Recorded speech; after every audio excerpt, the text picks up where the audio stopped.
We're going to change the strings. When we change strings, it's important that we change one string one day at a time on separate days. What we're going to do now is take the G string out, put it back in.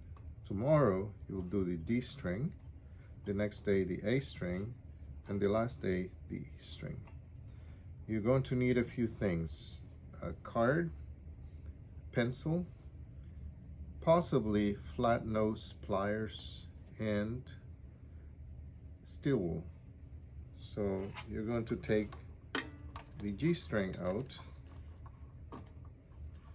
and make sure it comes all the way out, and then you'll notice that there's residue of your fingers in there. So that's the first thing you're going to do, is to clean all that out.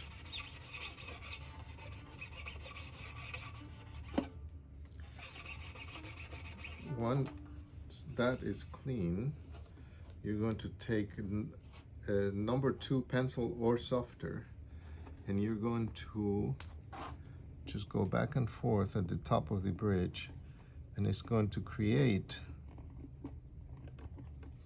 a little mountain of powder in there. You're going to do the same thing here. You're going to have that powder just get there on the tracks of the bridge and the knot. Then you're going to first put the ball in there. You can use a pencil to push it down, and then it'll slide back in. If the new string is too thick, then you're going to take your flat nose pliers and you're gently going to squeeze. Then make sure it's facing the string there along the eye, and then that would go nicely in there. Next thing you want to put is your string into the eye of the peg. So you're going to pull the peg out just a little bit, and you're going to find that eye. Make sure it sticks out on the other end about 2 or 3 millimeters. Then you're going to start rotating. The first rotation is going to go to the right of the string.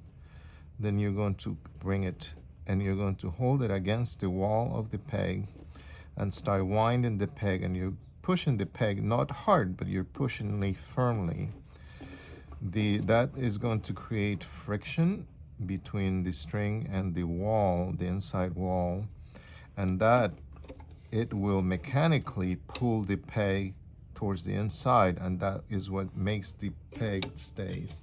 Now make sure you have enough slack that you can put that string over the fingerboard, and then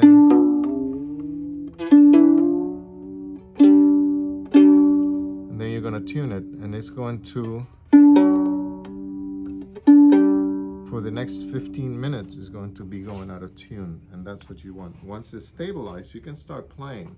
Things to watch out for is to make sure that the back of the bridge is at 90 degrees to the table, the horizon of that, and you'll do that check on both ends. And then if it's not, then you're going with your thumb, you're going to give it a little push towards the tailpiece. And then you're going to check again. And for the next 15 minutes, you're going to be checking to make sure that that string is going over the bridge and the bridge is staying on the inside at 90 degrees. And you can do that with a card. Next day, you're going to do the same thing on the D, on the A, on the E. And you can watch this video again every day to make sure that you're doing it exactly the same way. When you're doing the A and the E string, remember now that the peg, if you take a look in here, because now the peg head is on the treble side, then you want to make sure that you get that A in there, and then you wind on the left side rather than the right, and then you then hold it against the wall. Still, you're gonna have a little inwards pressure to make sure that the A string has a little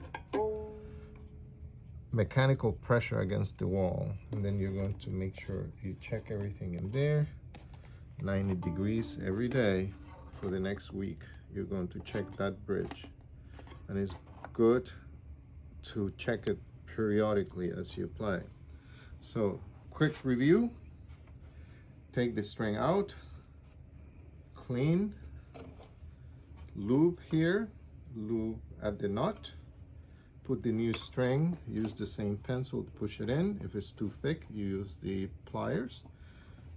Push it in, bring it over through the eyelet on the right side first, then over to the left against the wall with a little bit of pressure inward, so that the mechanical pressure of the winding is what's bringing the peg and keeping the peg in.